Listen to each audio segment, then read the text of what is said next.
Good morning student, welcome to the Sant public school online classes. Class eighth में हमने second chapter पूरा read कर लिया था। आज हम इसके क्वेश्चन आंसर एक्सप्लेन करेंगे। इस क्वेश्चन नंबर फर्स्ट, बचपन में लेखक अपने मामा के गांव चाव से क्यों जाता था और बदलू को बदलू मामा न कहकर बदलू काका क्यों कहता था। इसका आंसर है, बचपन में लेखक अपने मामा के गांव बहुत चाव से जाता था क्योंकि उसे वहां रहने वाला बदलू मनिहार लाख की रंग बिरंगी गोलियां देता था जो उसे बहुत अच्छी लगती थी। वह बदलू को मामा न कहकर बदलू काका इसलिए कहता था क्योंकि उस गांव के बच्चे बदलू को बदलू काका कहकर संबोधित करते थे। लेखक भी ऐसा संबोधन इसलिए करता था क्योंकि छोटा होने के कारण उसके अंदर पर्याप्त समझ नहीं थी।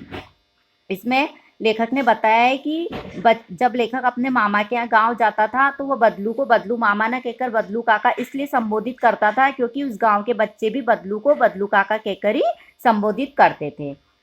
सेकंड क्वेश्चन, वस्तु विनिमय क्या है, विनिमय की प्रचलित पद्धति क्या है। इसका आंसर है, वस्तु विनिमय वह पद्धति है जिसमें किसी वस्तु के बदले मनचाही वस्तु प्राप्त की जाती है। इस पद्धति में वस्तुओं के लेन देन में पैसे की जगह वस्तु का प्रयोग किया जाता है। जैसे बदलू लाख की चूड़ियों के बदले अनाज या अन्य आवश्यकता का सामान लिया करता था। आज ये चलन नहीं है, आज पैसों के बदले वस्तुएं खरीदी जाती। इस पद्धति को मुद्रा विनिमय के नाम से जाना जाता है। इसमें यह है कि जैसे पहले वस्तु विनिमय पद्धति थी, बदलू लाख की चूड़ियों के बदले अनाज या अन्य आवश्यकता का सामान खरीदता था, लेकिन आज का युग मुद्रा विनिमय का युग है जो हम पैसों के बदले वस्तुएं खरीदते हैं। क्वेश्चन नंबर थर्ड, मशीनी युग ने कितने हाथ काट दिए। इस पंक्ति में लेखक ने किस व्यथा की ओर संकेत किया है। व्यथा का अर्थ होता है दुख। इसका आंसर है, मशीनी युग ने कितने हाथ काट दिए। इस पंक्ति के माध्यम से लेखक ने मशीनों के अंधाधुंध प्रयोग से बढ़ती बेरोजगारी की ओर संकेत किया है। केवल कुछ ही मशीनों द्वारा सैकड़ों मनुष्यों के बराबर काम हो जाता है। बेरोजगारी के कारण वे भूखमरी के शिकार हो जाते हैं। इतना ही नहीं, इनके कारण अनेक छोटे उद्योग और पृथक व्यवसाय नष्ट हो चुके हैं। लेखक ने कारीगरों की इस व्यथा की ओर संकेत किया है।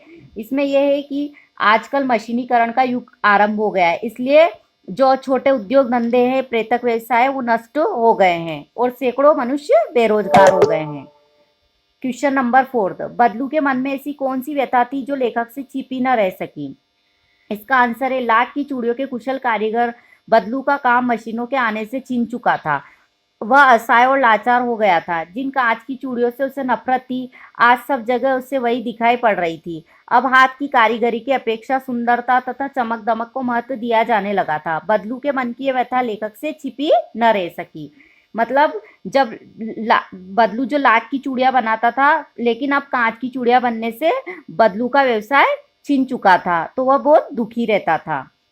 क्वेश्चन नंबर फिफ्थ, मशीनी युग से बदलू के जीवन में क्या बदलाव आया। मशीनी युग के कारण बदलू का काम छिन गया था, वह बेरोजगार हो गया था, उसे गरीबी का जीवन जीना पड़ रहा था, उसे अपनी गाय बेचनी पड़ी थी, वह कमजोर तथा वृद्ध हो गया था और बीमार तथा चिंतित रहने लगा था। मशीनी युग के कारण जो बदलू का व्यवसाय था, जो लाख की चूड़ियां बनाता था, वह छिन गया था और वह बेरोजगार हो गया था। ये जो क्वेश्चन नंबर फर्स्ट से फिफ्थ तक के क्वेश्चन है, वो आपको SW कॉपी में करने हैं। अब हम अनुमान और कल्पना के आधार पर क्वेश्चन आंसर एक्सप्लेन करेंगे। क्वेश्चन फर्स्ट, घर में मेहमान के आने पर आप उसका अतिथि सत्कार कैसे करेंगे। इसका आंसर है, घर में मेहमान के आने पर मैं उनका अभिवादन कर उनका परिचय प्राप्त करूंगा और बैठक में पहुंचाकर उनके जलपान की व्यवस्था करूंगा। मैं उनके परिवार की कुशल क्षेम पूछकर उनके आने का अभिप्राय पूछूंगा और घर के बड़ों को उनके आने की खबर दूंगा। मतलब अपने घर में मेहमान आते तो अपन उनका अतिथि सत्कार कैसे करते हैं, वो अपने को अनुमान के आधार पर लिखना है। क्वेश्चन नंबर सेकंड, आपको छुट्टियों में किसके घर जाना सबसे अच्छा लगता है, वहाँ की दिनचर्या अलग कैसे होती लिखिए। इसका आंसर है, मुझे छुट्टियों में अपने नाना नानी के घर जाना अच्छा लगता है। वहाँ की दिनचर्या बहुत मस्ती भरी होती है, वहाँ स्कूल जाने की चिंता नहीं रहती, इसलिए आराम से देर तक सोने को मिलता है। खाने पीने के लिए कई तरह की चीज़ें मिलती है, नए नए दोस्त बन जाते हैं, नानी तरह तरह की कहानियाँ सुनाती है।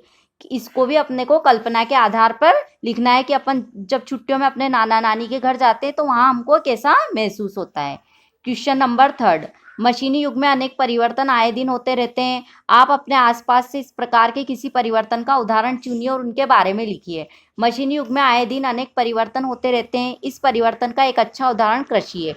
कुछ समय पहले तक खेती बाड़ी का काम किसान हाथ से तथा जानवरों के द्वारा किया करते थे, लेकिन आज खेती संबंधी हर काम के लिए मशीनों का प्रयोग होने लगा है। इससे जहां एक और कृषि पैदावार में बढ़त हुई है, वहीं दूसरी ओर कृषि कार्य में लगे मजदूरों की रोजी रोटी छिन गई है।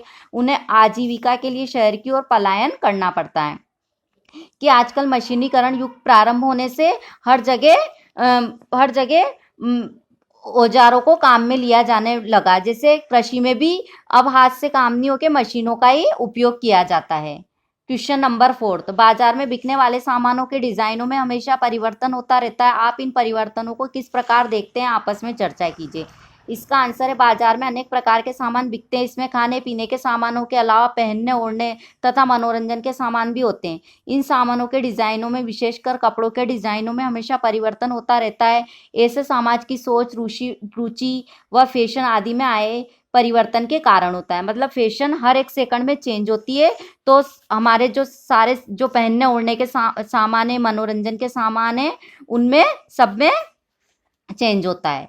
क्वेश्चन नंबर 5, हमारे खान पान, रहन सहन और कपड़ों में भी बदलाव आ रहा है। इस बदलाव के पक्ष विपक्ष में बातचीत कीजिए और बातचीत के आधार पर लेख तैयार कीजिए।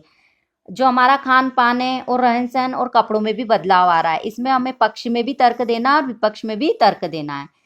इसका आंसर है, बदलाव प्रकृति का नियम है। बदलाव समय समय पर होता रहता है। यद्यपि बड़े बुजुर्ग इस बदलाव को देर से स्वीकार करते हैं, परंतु युवा पीढ़ी इसे तुरंत स्वीकार कर लेती है।